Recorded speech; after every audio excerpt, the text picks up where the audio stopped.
So what's up mga karel, welcome back to my channel. So yun mga karel, for today's video mga karel, tutulungan ko kayo kung paano mag self-defense, kung paano makawala sa biglaang pag-choke sa inyo or yung parang hold upin kayo.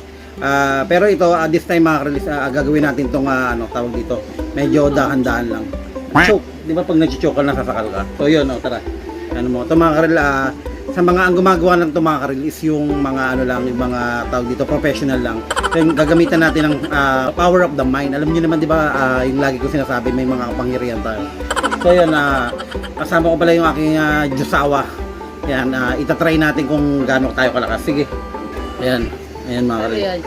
I-choke dito. Ilan mo ako. Yan. Teka na. Di ba? Wait lang. Oh, yan, wait lang.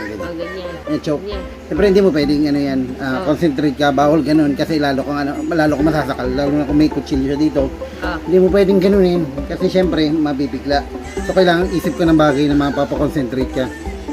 Ano? Biya! Biya! Biya! Biya!